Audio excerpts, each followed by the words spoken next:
Olá! Aqui, olha, eu trouxe para vocês a análise de gráficos e tabela. Você já observou no seu dia a dia gráficos como este? Eles aparecem com frequência em telejornais, revistas, internet e em outros meios de comunicação também. Isso porque é mais fácil você comparar dados usando este tipo de gráfico, que é o gráfico de barras ou colunas, certo? Todo gráfico tem que ter, como nós vimos anteriormente na aula, um título, que neste caso é Produção de Bicicleta Superbike no primeiro semestre de 2011. Um eixo na vertical e o eixo da horizontal. No eixo da horizontal, nós temos os meses referente a esta produção. E no eixo vertical, nós temos a quantidade produzida, é a frequência.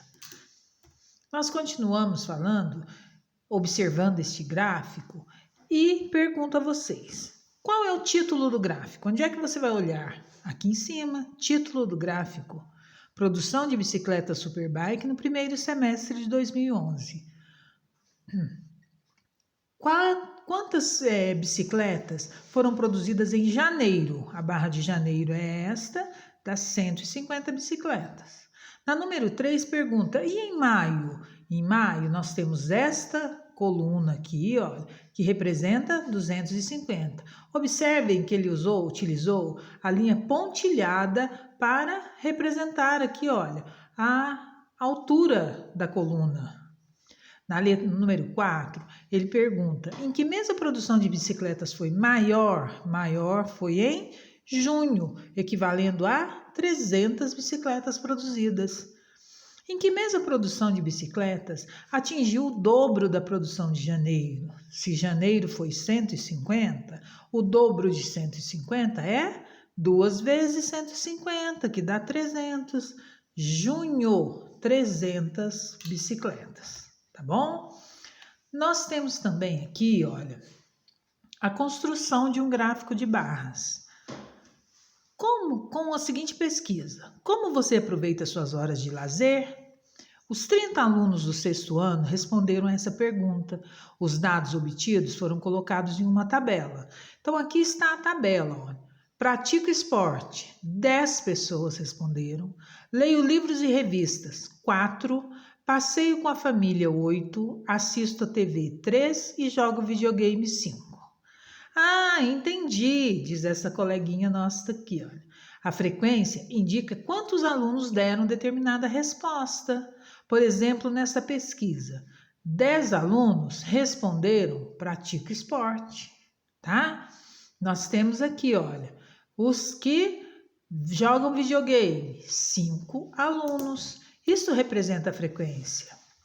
Aí, os alunos apresentaram os dados dessa tabela por meio de um gráfico de barras. Quer ver como eles fizeram? Primeira coisa, deram um título ao gráfico. Forma de lazer preferida. Vocês acham que esse título mostra exatamente o que foi feito nesta pesquisa?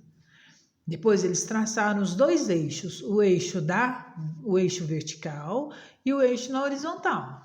Forma de lazer e frequência, tá?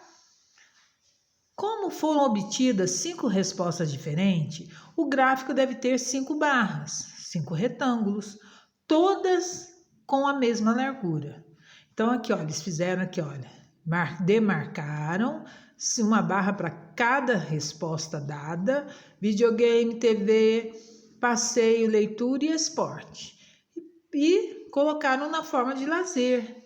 Em seguida, eles graduaram o eixo vertical para demonstrar a resposta de cada um, a frequência de resposta.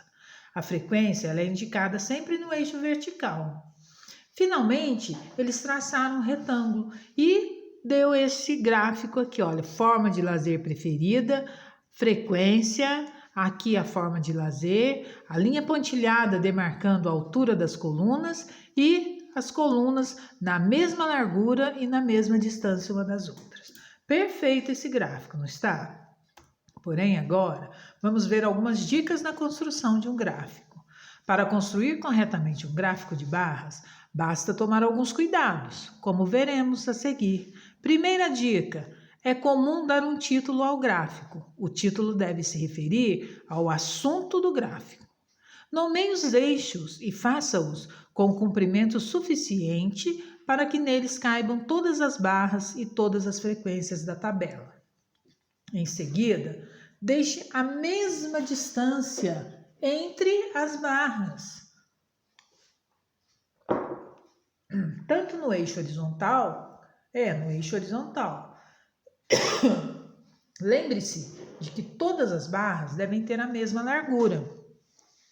Escolha uma escala adequada e use-a regularmente no eixo vertical. Por exemplo, se você escolher 1 centímetro, vale 1 aluno.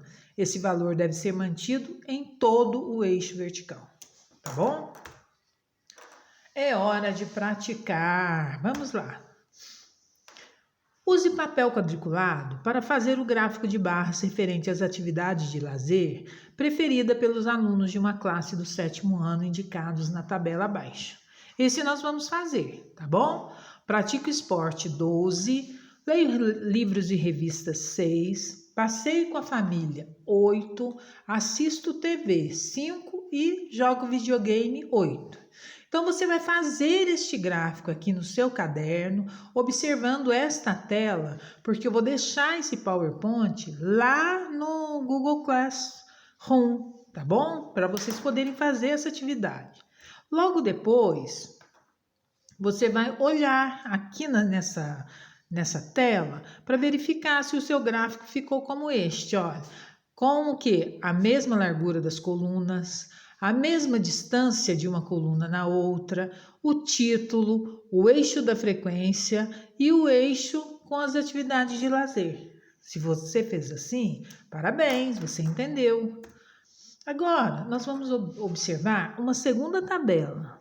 Veja na tabela abaixo o resultado de um estudo realizado em certa escola sobre a frequência dos alunos à biblioteca em cada dia da semana. Na segunda-feira, 25, na terça, 34, na quarta, 38, na quinta, 45 e na sexta, 50.